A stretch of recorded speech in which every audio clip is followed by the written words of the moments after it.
बोलिए देवादिदेव आदिनाथ भगवान की जय हो, जय हो, जय हो। चिंतामणि पार्श्वनाथ भगवान की जय हो, जय हो, जय हो।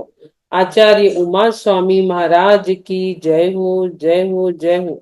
मोक्ष शास्त्र ग्रंथ की जय हो, जय हो, जय हो। आचार्य गुरुवर विद्यासागर जी महाराज की जय हो। अभिनव आचार्य समय सागर जी महाराज की जय हो, जय हो, जय हो। सभी को जय जिनेन्द्र। मंगलाचरण। मोक्ष मार्गस्य नेतारम भेत्तारम कर्म भूभुताम ज्ञातारम विश्व तत्वानाम वंदे तद्गुण लब्धे, वंदे तद्गुण लब्धे। बोलिए द्वादशांग जिनवानी माँ की जय हो, जय हो, जय। हम चल रहे हैं 90वें अध्याय की ओर, जिसमें हमारा सूत्र नंबर 6 चल रहा है। 6 नंबर सूत्र में सगुप्ती समिति के साथ धर्म आ रहा है, धर्मानुप्रेक्षा, जिसमें हम बात कर रहे हैं धर्म की, कि किस प्रकार से हम संवर कर सकते हैं, निर्जरा कर सकते हैं। तो उसमें 10 धर्मों की बात हमारी चल रही है। 10 धर्म में 4 दिनों तक उत्तम, क्षमा, मार्दव, आर्जव, शौच, 4 दिनों तक हमने अपनी हृदय रूपी भूमि को स्वच्छ किया। कोशिश की क्रोध को कम करे, मान को कम करे, माया को कम करे, लोभ को कम करे, क्योंकि खत्म करना कषायों को इतना आसान नहीं है। 10वें गुणस्थान की बात है। हम उसे मंद कर सकते हैं, मंदतर कर सकते हैं। मंद हमने करने की कोशिश की और अपने हृदय रूपी भूमि को स्वच्छ किया। जब 4 कसायों से हमने अपनी हृदय रूपी भूमि को स्वच्छ किया, तो निश्चित है आज 2 धर्म आ रहा है, उत्तम सत्य धर्म। तो सत्य का प्रकाश निश्चित ही फैलेगा। आज हम पूरी कोशिश करेंगे कि हमारे अंदर सत्य का प्रकाश का फैलाव का, उसी श्रृंखला में हम कर रहे हैं शेयर। पुनः पढ़ लेते हैं एक बार। उत्तम, क्षमा, मार्दव, आर्जव, शौच। उत्तम, क्षमा, मार्दव, सत्य, शौच, संयम, तपस, त्याग, आकिंचन, ब्रह्मचर्याणि धर्मा। यहाँ सत्य को पहले लिया है हमने, शौच को पहले ले लिया, क्योंकि क्षमा, मार्दव, आर्जव और शौच ये 4 कषायों के अभाव में प्रकट होते हैं। तो चारों कषायों को पहले लिया है। फिर आज हम सत्य का प्रकाश का फैलाव अपने हृदय रूपी भूमि पर करने वाले हैं। तो हमारी बात चल रही है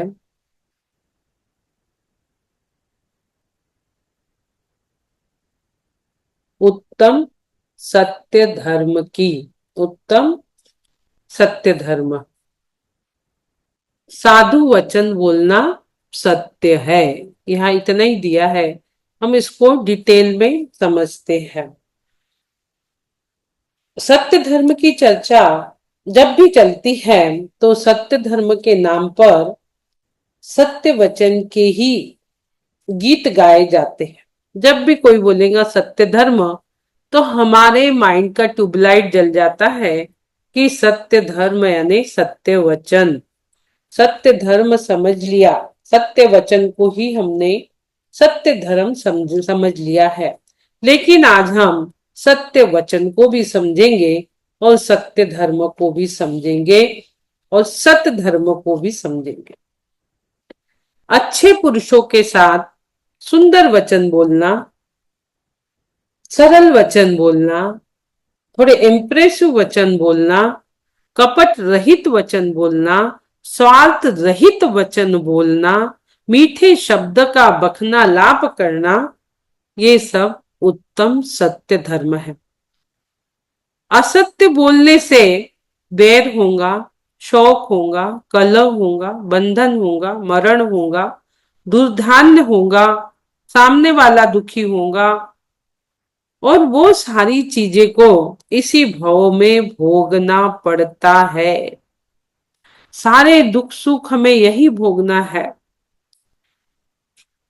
इसमें हम अभी बात करते हैं, पहले जो हम समझ रहे हैं सत्य वचन को, सत्य धर्म, उसकी चर्चा करेंगे और फिर हम निश्चय की ओर भी चलेंगे। हमेशा सत्य वचन के गीत गाने लगते हैं हर साल, और वो अंगीकार कितने करते हैं वो हमारा हमको पता है। वो सारा एनालिसिस आप लोग स्वयं करिए, दिन भर में हम कितना सत्य बोलते हैं और कितना असत्य बोलते हैं। जिनागम में भी सत्य वचन को व्यवहार से सत्य धर्म कह दिया गया है। उसका अपना अलग महत्व है, उसकी अपनी उपयोगिता है।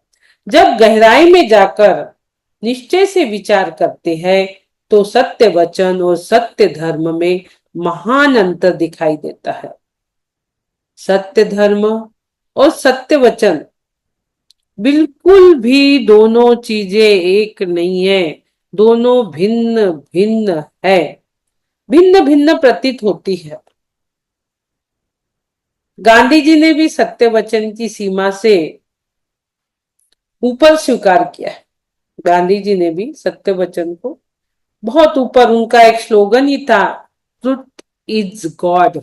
क्या था? Truth is God. सत्य जो है वह ईश्वर के रूप में देखते थे सत्य को। वाणी की सत्यता और वाणी के संयम को यदि हमें जीवन में उतारना है, हम चाहते हैं वाणी की सत्यता को अपने जीवन में उतारे, तो आचार्यों ने भी बहुत सी जगह बहुत सारी चीजें सत्य के बारे में आई है। अलग अलग ग्रंथों में आप देखोगे तो बहुत सारी चीजें आई है। जैसे विशेष तौर से हम देखते हैं तो सत्यानुव्रत, सत्य महाव्रत, भाषा समिति और वचन गुप्त, ये चार टाइप के शब्द हमें पढ़ने में आते हैं। ये चार स्थानों में वाणी की सत्यता को आचार्य महाराजों ने बांधा हुआ है। जैसे हम सत्यानुव्रत देखते हैं, सत्य और प्लस अणु यानी स्थूल रूप में, सत्यानुव्रत यानी मुख्य से स्थूल रूप में झूठ नहीं बोलना। सत्यानुव्रत जो कि हम लोगों के लिए है। यदि हम सत्य महाव्रत को देखते हैं तो जो हमें मुनि महाराज लोग करते हैं कि सूक्ष्म भी झूठ नहीं बोलना, सदा सत्य ही बोलना, वो होता है सत्य महाव्रत। सूक्ष्म रूप से भी झूठ नहीं बोलते हमारे साधु संत लोग। उसके बाद आती है भाषा समिति। भाषा समिति में हमें हित मित प्रिय वचन बोलना रहता है, वो हो गई भाषा समिति। और चौथी बात आती है कि वचन गुप्ती, और बोलना ही नहीं, ये हो गई वचन गुप्ती। जिनागम में वचन को सत्य एवं संयमित रखने के लिए इन चार स्थान पर प्रतिबंधित किया है।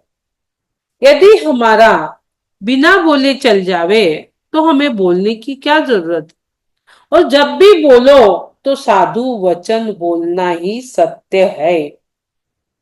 वचन को अस्ति नास्ति से जब हम लेते हैं, यानी पॉजिटिव और निगेटिव से, दोनों ओर से हम इसको पकड़ सकते हैं। सत्य को दोनों ओर से कैसे पकड़ सकते हैं, तो एक उदाहरण से हम समझते हैं। एक उदाहरण से हम समझेंगे। जैसे एक मुनिराज जंगल में बैठे थे और वो प्रतिदिन वहां तपस्या करते। एक शिकारी ने देखा कि भाई ये मुनिराज तो प्रतिदिन यहाँ तपस्या कर रहे हैं और जैन लोग तो झूठ बोलते नहीं है, क्यों ना मैं इनकी परीक्षा लूं। यानी अपन यहाँ सत्य अनुव्रत, सत्य महाव्रत, भाषा समिति में क्या बोले कैसे बोले के रूप में पॉजिटिव यानी अस्थि और निगेटिव नास्ति तथा वचन गुप्ती में बोले ही नहीं, मौन के रूप में नास्ति निगेटिव को हम ले रहे हैं कि किस प्रकार से बोलना, नहीं बोलना, कब क्या बोलना, जिसके आश्रय से धर्म प्रकट हो जाता है, अनंत सुख की शांति रूपी पर्याय प्रकट हो जाती है। ऐसे महान चेतन तत्व, ऐसा सत्य कोई है तो वो महान हमारा चेतन तत्व है।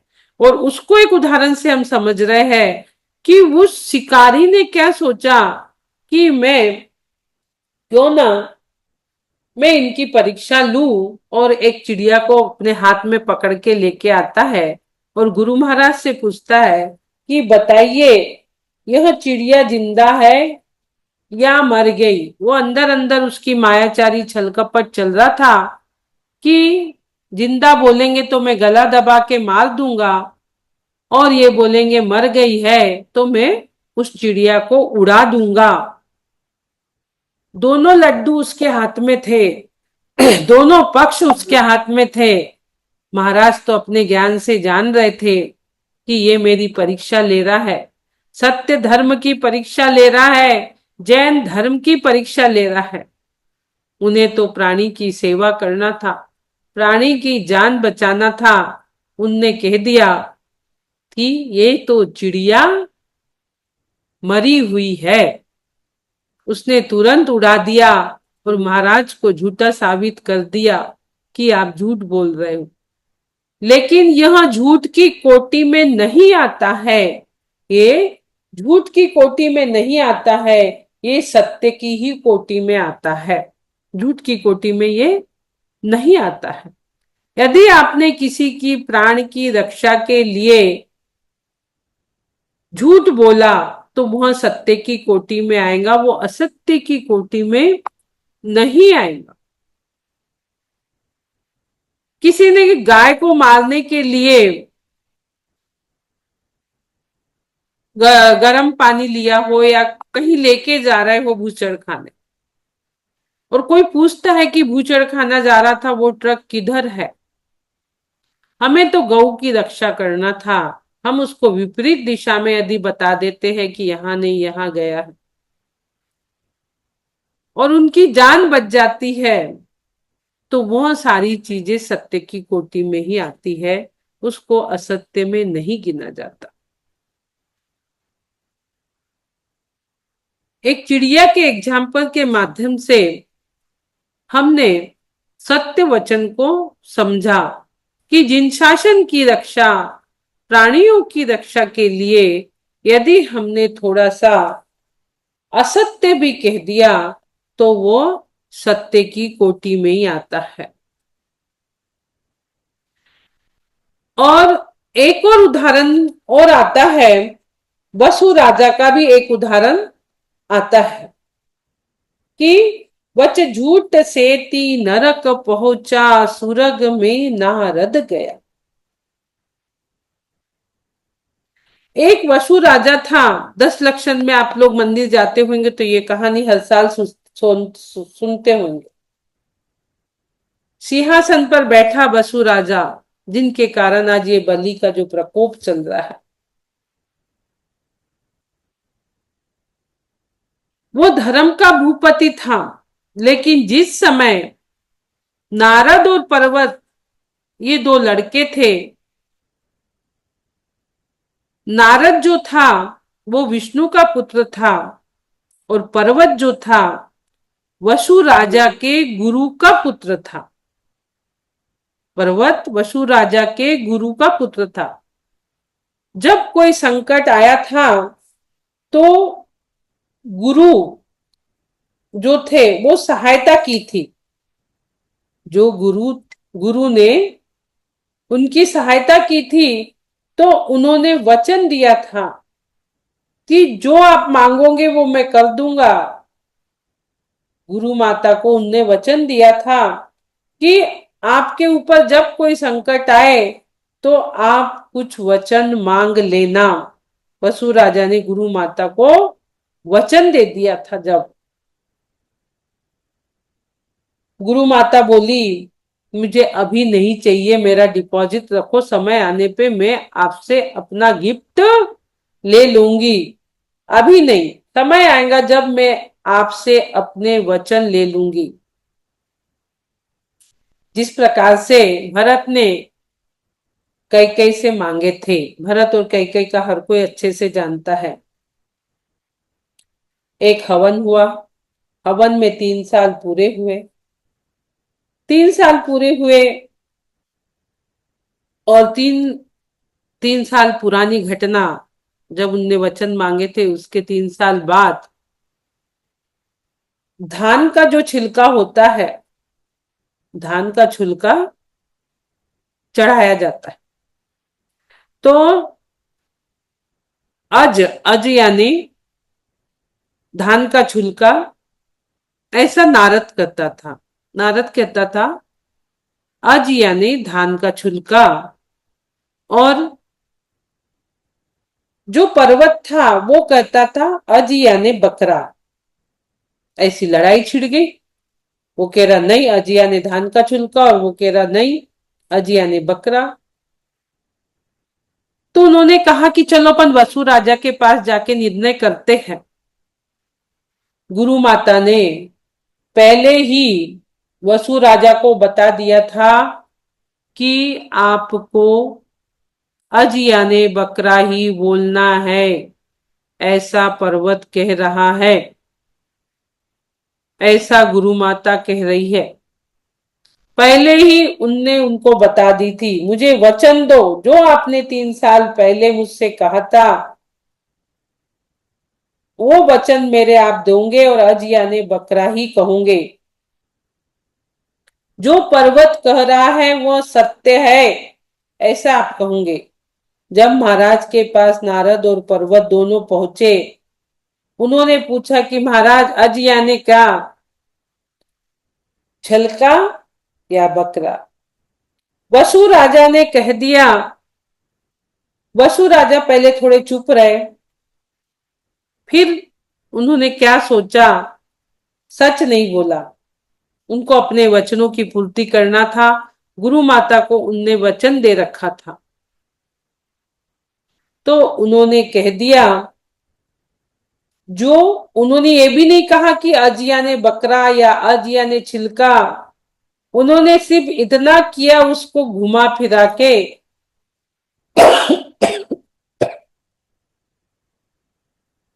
क्या कहा, देखिए कितने सफाई से उनने आंसर दिया। पर झूठ तो झूठ होता है, कितनी भी सफाई से आप आंसर दो। उन्होंने इतना कहा कि जो पर्वत कह रहा है वह सच है। क्या कह दिया? जो पर्वत कह रहा है वो सच है। इतनी सी बात कही और उनका सिंहासन धरती में ध्वस्त हो गया। घुटना तक सिंहासन गया। सब लोग कहने लगे वसु राजा अब तो सच बोल दो। नहीं बोला। फिर वही कहने लगा जो पर्वत ने कहा वह सच है। कमर तक सिंहासन सहित धस गया नीचे। फिर लोगों ने कहा वसु राजा अब तो सच बोलो। पूरी गर्दन तक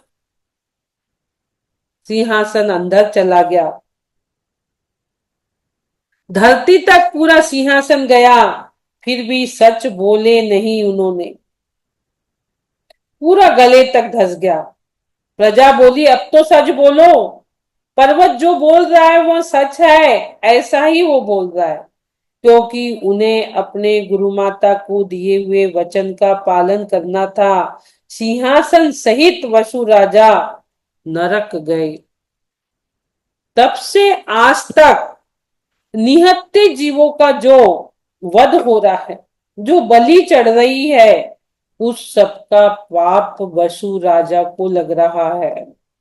जो हवन में बलि दी जा रही है, इसलिए कहते हैं वसु झूठ से ती नरक पहुंचा, सुरग में नारद गया। उसने झूठ बोला था तो वो नरक गया और नारद स्वर्ग में गया। नारद स्वर्ग में गया इसलिए अपन ने मनुष्य यदि वह अज यानी छुलका कह देता तो जो हवन में बलि दी जाती है, जो हो रहा है आज तक, वो सब वसु राजा के कारण हो रहा है, उसमें ब्रेक लग जाता। जो गौ हत्या हो रही है, मुर्गी की इतनी हत्याएं हो रही है, सब वसु राजा पे उसका दोष आता है, वसु राजा के वजह से। जो श्रावण मास में बलि दी जाती है, हमें जो उत्तम कुल मनुष्य पर्याय मिली है, इसमें हमें बड़े संभल के अपने वचनों का उपयोग करना है। उद्गल की पर्याय है ये भाषा वर्गणा। भाषा वर्गणा ये पुद्गल की पर्याय है। इसे बड़े सोच समझ के यूज करो। वाणी ऐसी बोलिए कोई न बोले चुप, और ऐसे जगह बैठिए कोई न बोले उठ। हमें अपने वाणी को इस तरह बोलना चाहिए कि कोई चुप ना बोले। ये तो बात हमने दो एग्जाम्पल के माध्यम से सत्य वचनों की बताई कि हम भी अनुरूप में भाषा समिति यूज कर सकते हैं, और जो असत्य ही किसी प्राणी की जान बचाने के लिए बोलना पड़ा तो वो असत्य की कोटि में नहीं आकर सत्य की कोटि में आएगा, क्योंकि हमने प्राणी की रक्षा की, अभयदान दिया। अभयदान से बढ़कर क्या हो सकता है। ये पुद्गल की पर्याय, ये भाषा वर्गणा, ये भाषा समिति, हम भी हित मित प्रिय वचन बोल सकते हैं। इस वाणी को कम उपयोग कर सकते हैं। इसको बचाइए, सेव करिए। भाषा सेव, वाणी सेव, वचन सेव। ये एक प्रोग्राम अपने अंदर फिट करिए, अपने माइंड में। इसको डिलीट मत करिए, इसको सेव करिए अपने माइंड में, जैसे कंप्यूटर में सेव करते हो कि मैं जब भी बोलूं तो हित मित प्रिय वचन ही बोलूं और भाषा सेव करूं आज से। मत बोलिए अनर्गल, मत बैठिए जबरदस्ती चार लोगों में फालतू की बात करने। अंतिम समय में हम बोल ही नहीं पाएंगे। यदि हमें तो मिले हैं जितने शब्द, हमें जितने शब्द मिले हैं प्रतिदिन बोलने के लिए, उतने ही बोलिए। आपने ज्यादा खर्च करे, वो तो बैलेंस बनाना है ना ऊपर वाले को। जितने शब्द आपको मिले हैं कि आपकी 80 90 100 साल की जो भी लाइफ है, कि इतने शब्द आपको बोलना है, उतने शब्द आपने जल्दी जल्दी बोलकर खत्म कर दिए तो अंतिम समय बोलते हैं ना कि वो बोल नहीं पा रहा।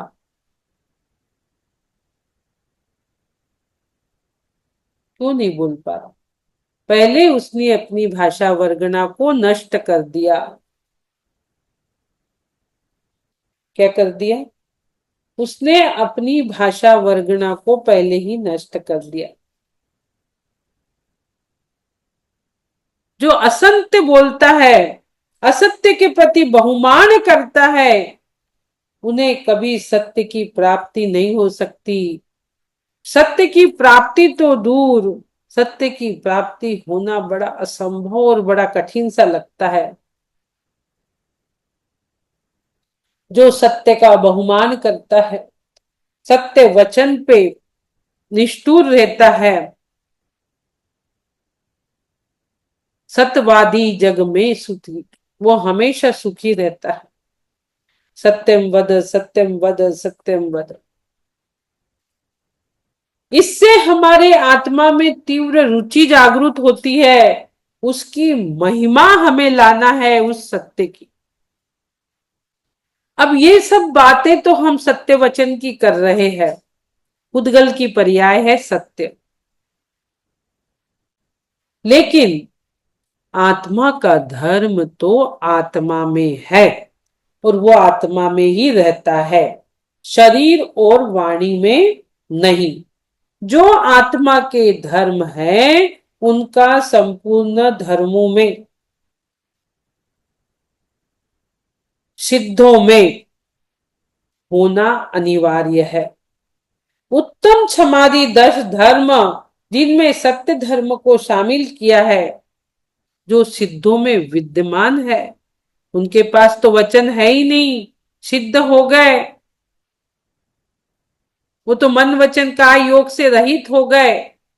फिर भी सत्य धर्म सिद्धों के पास है, सत्य वचन नहीं पर सत्य धर्म है। फर्क समझ लीजिए, सिद्धों के पास सत्य धर्म है, भलाई वचन योग नहीं है।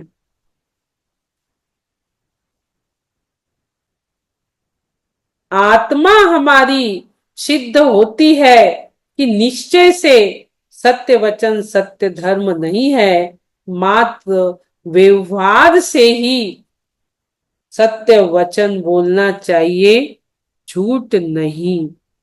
सत्य वचन आप बोलोगे तो धीरे धीरे आप सत्य की ओर जाओगे। कहां जाओगे आप? सत्य की ओर जाओगे। तो हमने कई बार सुना है, सत्य द्रव्य लक्षणम।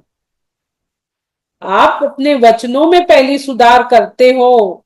आप यदि सत्य वचन बोलते हो तो सत्य वचन बोलते बोलते ही अपने जिनागम के वचन को सत्य एवं संयमित रखते रखते ही आप सत्य की ओर जाओगे। सत्य क्या है? मात्र मेरी आत्मा सत्य है।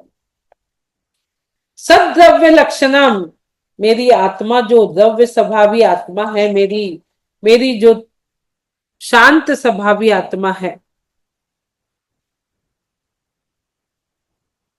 उत्तम सत्य, उसके पीछे शब्द लगा है उत्तम। उत्तम यानी सम्यक दर्शन। सम्यक दर्शन, सम्यक ज्ञान सहित जो वीतराग भाव है, उसकी चर्चा आएंगी सद्द्रव्य लक्षणम में। सत्य बोलना निश्चय से सत्य धर्म है ही नहीं, वो पुद्गल की पर्याय है। लेकिन व्यवहार में हम संसार में है, वो हमारे कार्यकारी है सत्य वचन, हितमित प्रिय वचन। पर मात्र सत्य जानना, सत्य मानना भी वास्तविक सत्य धर्म नहीं है, क्योंकि मात्र जानना और मानना क्रमशः ज्ञान और श्रद्धा गुण की पर्याय है। जानना और मानना श्रद्धा गुण की पर्याय, जबकि सत्य धर्म चारित्र गुण की पर्याय। सत्य धर्म चारित्र गुण की पर्याय है। सत्य वचन मात्र जानना मानना क्रमशः ज्ञान और श्रद्धा गुण की पर्याय है, और सत्य धर्म चारित्र गुण की पर्याय है। चारित्र की दशा है, उत्तम क्षमादि 10 धर्म चारित्र रूप है, क्योंकि उसे अंगीकार करना है, मात्र चर्चा का विषय नहीं, वो चर्या का विषय है, उसे अपने अंदर लाना है, चारित्र रूप है। यह बात 10 धर्मों में सामान्य चर्चा में अच्छी तरह से हम प्रतिदिन समझ रहे हैं, और उसको आज भी समझ रहे हैं। सत्यवाणी की बात दूर है, सच्ची श्रद्धा और सच्ची समझ भी सत्य धर्म नहीं, किंतु सच्ची श्रद्धा और सच्ची समझ पूर्वक उत्पन्न हुई वीतराग परिणति जो है, वो निश्चय से सत्य धर्म है। जो उसके अभाव में जो हमारे अंदर वीतराग परिणति उत्पन्न होंगी, वो निश्चय से सत्य धर्म है। नियम जो है हमें चारित्र दिलाता है। हमें चर्चा चर्चा में नहीं रहना, हमें चारित्र में भी लाना पड़ेगा। बोलते ना, आचरण छुओ तो प्रभु के चरण छुओ, तो आचरण हमारे अंदर आएंगे। तो हमारे जो आत्मा का स्वभाव है, सत स्वभाव, हमारे आत्मा का स्वभाव क्या है?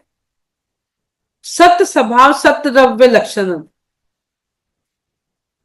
उसे हमें देखना होगा, अंतर्मुख होना पड़ेगा। ये जगत पीला नहीं है, किंतु किसी को पीलिया हो गया तो ये जगत उसको पीला दिखाई देता है।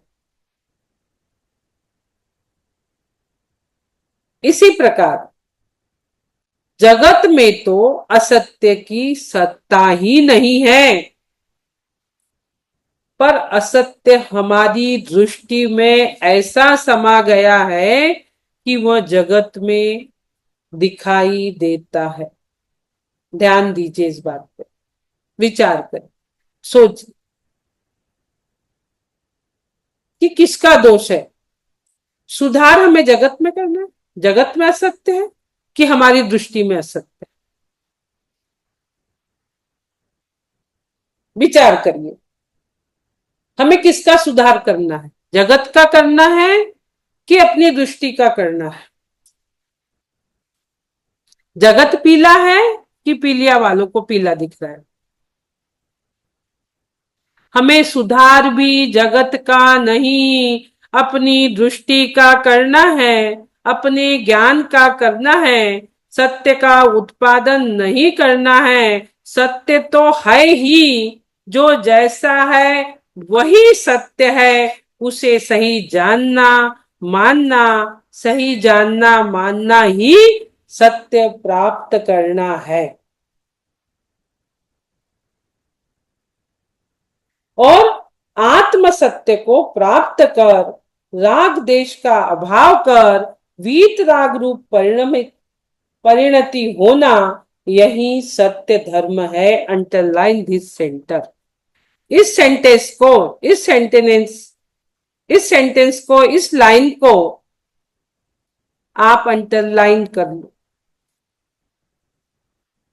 आत्म सत्य कहाँ होगा और कैसे प्रकट होगा, सिर्फ वाणी के सत्यता पे नहीं जाना है।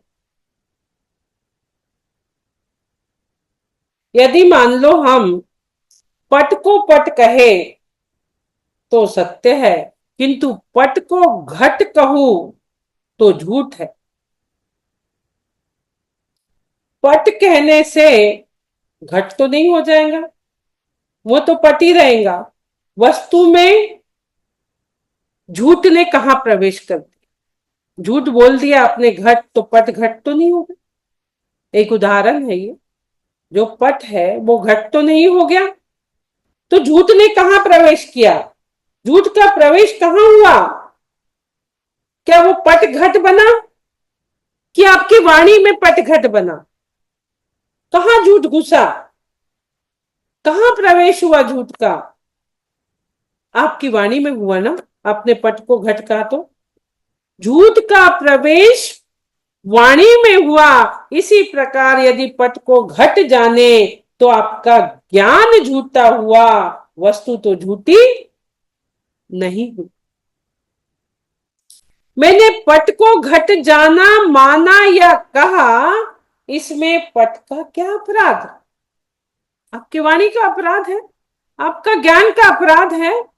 आप झूठ बोल रहे हैं, झूठ देख रहे हैं। गलती तो मेरे ज्ञान की है, मेरे वाणी की है, उस पट की गलती नहीं है। गलती सदा ही हमारे ज्ञान में, हमारी वाणी में है, वस्तु में नहीं। वस्तु तो जो है सो है, वस्तु स्वभावो धम्मो। जहां हमारी गलती हो रही है वहां मिटाने की कोशिश करो। व्यर्थ प्रयत्न से क्या लाभ, व्यर्थ में दूसरों को दोष देने से क्या लाभ कि तेरे वजह से मेरा काम बिगड़ गया। नहीं, दूसरे को दोष मत दो। मैं हमेशा कहती हूं, लोग कहते हैं हमारी सास ऐसी, हमारी नंद ऐसी, हमारा पति ऐसा, हमारा भाई कोई कुछ नहीं है। जो भी है वो सब मेरा कर्म जनित है। पूरब में जो किया था वही लौट के आ रहा है। हमारी वाणी और दृष्टि में हम दर्पण में जाते हैं, दर्पण के सामने, और अपना चेहरा देखते हैं। हम लोग क्या कहते हैं, हम दर्पण देख रहे हैं। अरे भाई, दाग तेरे चेहरे पर है कि दिखाई दे रहा है दर्पण में? दर्पण में जो दाग दिखाई दे रहा है वो दर्पण में है कि तेरे चेहरे पे है?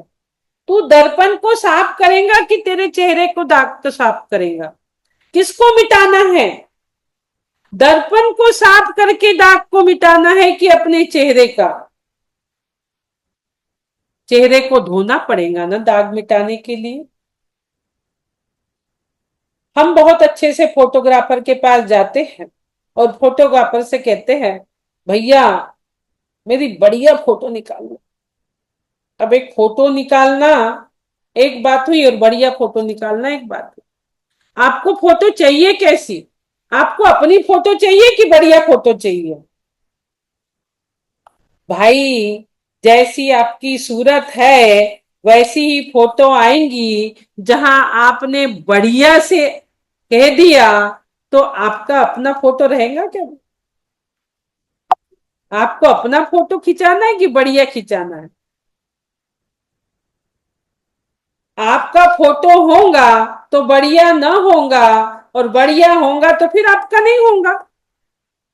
जो है जैसा है वैसा ही आएगा ना। यदि आपकी सूरत ही बढ़िया ना हो तो फोटो बढ़िया कैसे आएंगी?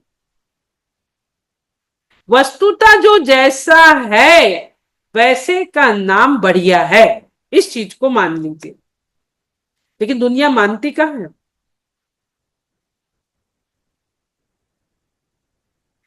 किसी को एक आंख है और कोई कहे कि फोटो में मेरी दोनों आंखें आ जाए तो फोटो बढ़िया हो जाएंगी।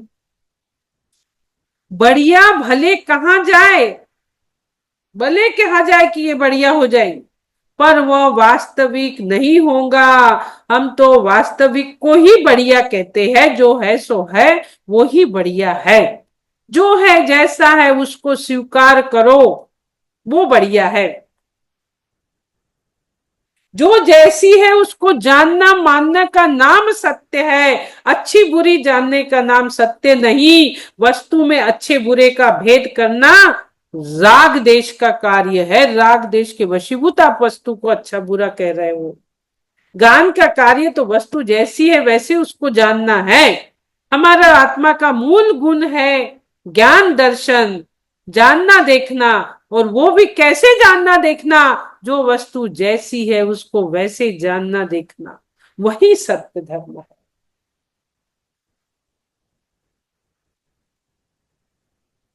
हम किसी वस्तु को इधर उधर रख देते, कहते हैं, भूल जाते रख के, और क्या कहते हैं?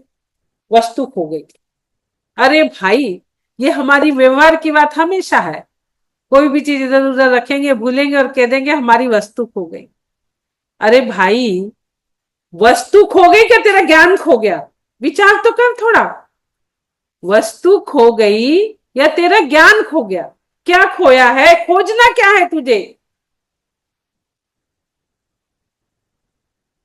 असत्य आपके वाणी में है, ज्ञान में है, वस्तु में नहीं। वस्तु में असत्य की सत्या है ही नहीं। वस्तु को अपने ज्ञान और वाणी के अनुरूप नहीं बनाया जा सकता, और बनाने की आवश्यकता भी नहीं है। आवश्यकता किस चीज की है? आवश्यकता हमें अपने वाणी और ज्ञान को बदलने की है, जगत को बदलने की नहीं है। जब ज्ञान और वाणी वस्तु के अनुरूप होंगे तो वह सत्य होंगे। जब आत्मा सत्स्वभावी आत्मा के आश्रय से वीत राग रूप परिणति प्राप्त होंगी, तब सत्य धर्म का धनी होगा। होगा और होगा, तू निश्चय से सत्य धर्म का धनी होगा। जितने अंश में प्राप्त होगा उतने अंश में सत्य धर्म का धनी होगा। ये नहीं थोड़ा सा मान लिया और 100% मिल जाए। जितने अंश में तेरा वीतराग उतने धर्म में तेरा सत्य धर्म। वाणी की सत्यता के लिए वाणी को वस्तु स्वरूप के अनुकूल ढालना होगा। जो वस्तु है उसे वैसी ही कहना होगा। उसके अंदर 4 गुण है, चारे ही कहो। आप 10 कह रहे हैं, नहीं, जो वस्तु जैसी है उसको बोलो। सत्य बोलने के लिए सत्य जानना जरूरी है। सत्य को जाने बिना सत्य कैसे बोला जा सकता है? बहुत से लोग कहते इसमें क्या है, जैसा देखा जाना सुना वैसा कह दिया, तो सत्य है। सत्य बोलना सरल है और झूठ बोलना कठिन, बहुत कठिन है। क्यों? क्योंकि उनके अनुसार सत्य बोलने में क्या है, जैसा देखा जाना सुना वैसा कह दिया। पर झूठ बोलने के लिए हमें क्या करता, प्लानिंग करना पड़ता है, योजना बनानी पड़ती है। चलो आपने समय पे एक बार झूठ तो बोल दिया, लेकिन जब दोबारा कभी बात निकलती है तो आपके मुंह से सत्य निकल जाता है, क्योंकि आप भूल जाते हैं हमने उसको खुद बना के बोला था, झूठ प्लानिंग करके बोला था, हम भूल जाते हैं। फिर वो सामने वाले को तो याद रहता है, वो तो कहता है तुमने तो जब ये कहा था अब तो ये कह रही हो। और घर में भी लोगों को ट्रेन करना पड़ता है कि मैं ऐसा बोलूंगी तो तुम भी ऐसा बोलो, कहीं झूठ ना खुल जाए, झूठ के पीछे हजार झूठ, एक झूठ के पीछे फिर उसके खुल जाने की शंका।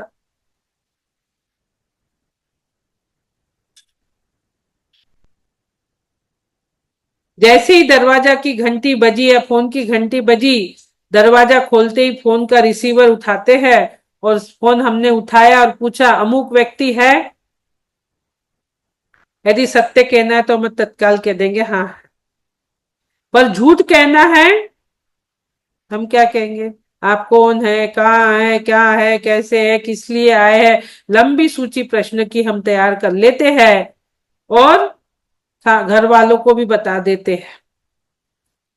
एक बार तो एक बच्चे से पूछा गया, बेटा पापा है क्या, पापा ने अंदर से उसको कह के भेज दिया कि कह देना पापा नहीं है, तो उसने जाके दर कह दिया कि पापा कह रहे हैं कि मैं नहीं हूं, बोल दो।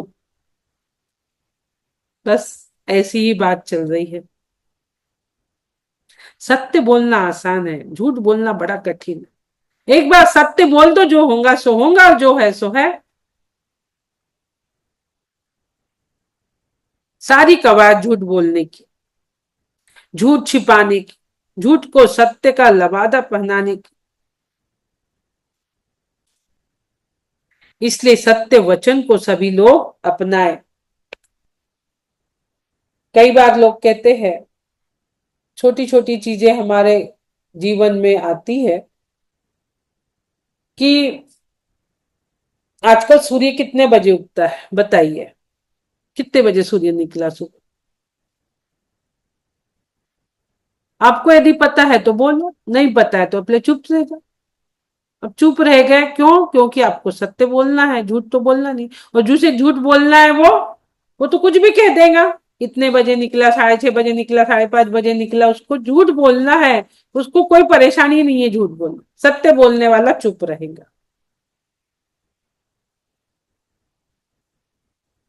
सोच समझ के जवाब हमें देना है। ये सारी बातें प्रयोजनभूत तत्वों के संबंध में है और अधिक महत्वपूर्ण हो जाती है। तो हमारा जो सत स्वभावी आर्व है, जो मुक्ति का मार्ग है, सत्य बोलना अनिवार्य, सत्य जानना, सत्य मानना और सत्य को पहचानना, सत स्वभावी हमारी आत्मा को हमें पहचानना है। जिसका जो स्वभाव है सो है। अग्नि का स्वभाव गर्म है तो है, ठंडा बोलने से काम थोड़ी चलेगा। अग्नि कैसी इसके बारे में पंचायत थोड़ी बिठाना है। वस्तु के स्वरूप की सत्य समझ का नाम ही धर्म है, वही सत्य धर्म। सत्य को समझौते की नहीं, समझने की आवश्यकता है। सत्य और शांति समझ से मिलती है, समझौते से नहीं।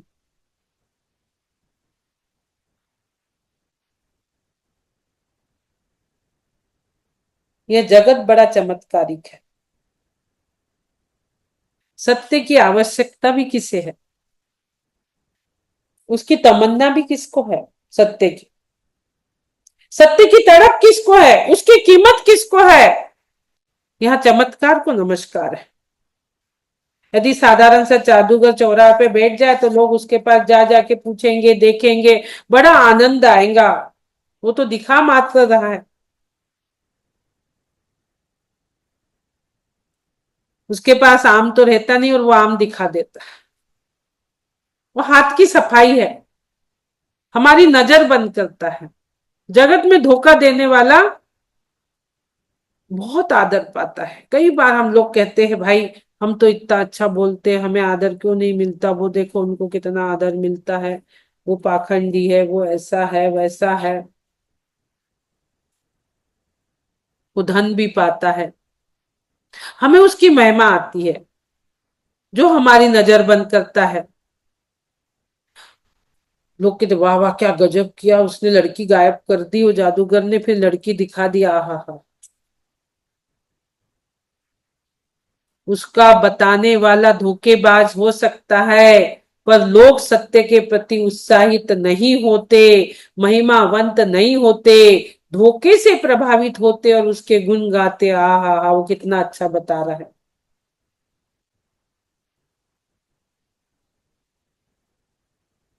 कमाल उसको दिखा देने में नहीं है। असत्य के प्रति जो बहुमान वालों को सत्य प्राप्त होना कठिन है, वो कमाल की बात, असंभव है।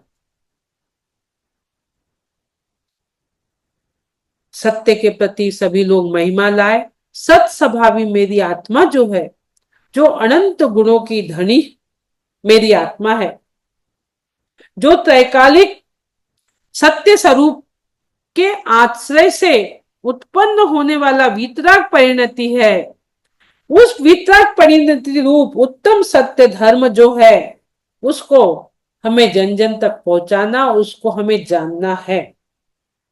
अपने सत्स्वरूपी आत्मा को समझो, सद द्रव्य लक्षणम, मेरी आत्मा जो एक जीव द्रव्य है, जिसमें अनंत गुण भरे हुए हैं, अनंत ज्ञान है, अनंत सुख है, अनंत वीर्य है, अनंत चतुष्टय धारी मेरी है। जब तक हम इसको नहीं समझेंगे तो सत धर्म का पालन हम नहीं कर सकते। उत्तम सत्य, सत्य अर्थात सम्यक दर्शन, सम्यक ज्ञान सहित जो वीतराग भाव है, उसको वैसे के वैसे जानो। सम्यक दर्शन ज्ञान चारित्रानी मोक्ष मार्ग तत्वा सूत्र में पहले ही कह दिया है, उसको वैसे ही मानो, वैसे ही जानो, उस पे वैसा ही श्रद्धान करो कि तत्व साथ है, साथ है तो साथ ही है। सात तत्वों में जो हमारी काम की चीज है संवर और निर्जरा, उसके लिए हमें सत्य धर्म को समझना होगा, जब ही सत्य हो पाएगा, वरना नहीं। सत्य धर्म को जानना और मानना से काम नहीं चलेगा, उसको आचरण में लाना होगा, चारित्र में लाना होगा, तो आप संवर कर सकते हो। वरना नुस्ती चर्चा से और जानने मानने से संवर नहीं होगा। संवर के लिए चारित्र को अपनाना ही पड़ेगा, तभी आपके कर्मों की निजरा होंगी। सत्य श्रद्धान, सच्चा ज्ञान, right vision, right knowledge, right character की जरूरत है। आपके पास विजन भी राइट है, नॉलेज भी राइट है, लेकिन कैरेक्टर राइट नहीं है तो बहुत ज्ञानी, बहुत पुरुष, बहुत सब कुछ था, कैरेक्टर राइट नहीं हुआ, वो आसाराम बापू जी का क्या हो गया, सब ध्वस्त हो गया। आपको चारित्र अपनाना ही पड़ेगा, और वो धीरे धीरे उसकी शुरुआत यहीं से होती है कि रात्रि भोजन मत करो, आलू प्याज लहसुन मत खाओ, अभक्ष नहीं खाओ, अन्याय अनीति से पैसा मत कमाओ। पैसा तो जरूरी है, पर हो सके जितना प्रॉफिट लेके ही करो।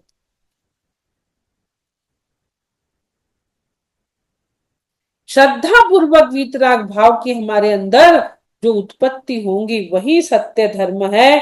वीतराग परिणति रूप सत्य धर्म को हमें अंगीकार करना पड़ेगा, जन जन तक उसे पहुंचाना पड़ेगा।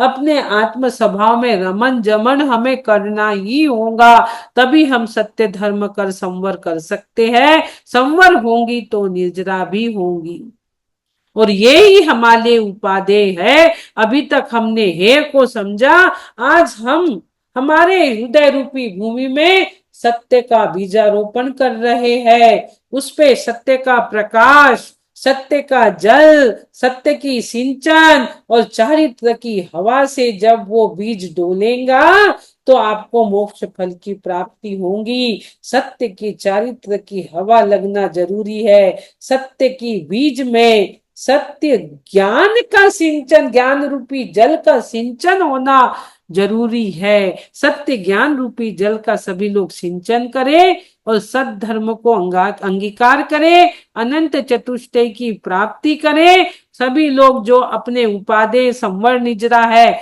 उसकी प्राप्ति करें, उसको करे। ये नहीं कि आज सुना और निकाल दिया, करना होगा। तुझे करना होगा, तुझे करना होगा, तुझे करना ही होगा।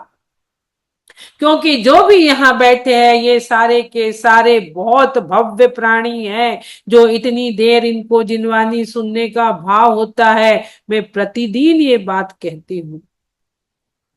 मुझे बहुत बहुत बहुत आनंद होता है कि पंचम काल में ऐसे भव्य जीव जो ऑनलाइन सुन रहे हैं, सुन ही नहीं रहे, धीरे धीरे उसको आत्मसात करने की कोशिश कर रहे हैं। जितना बन पड़े उतना करने की कोशिश कर रहे हैं। तत्पति प्रीति चित्तेन, बड़े ही चित्त से आप जिनवानी सुन रहे हो।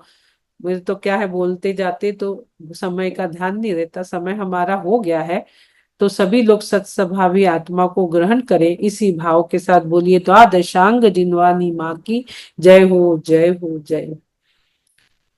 निज निधि निज में बताई, यह अनंत उपकार है। इसलिए जिन वाणी माँ को वंदना सत बार है। इसलिए जिन वाणी माँ को वंदना सत बार है। बोलिए द्वादशांग जिनवानी माँ की जय हो, जय हो, जय।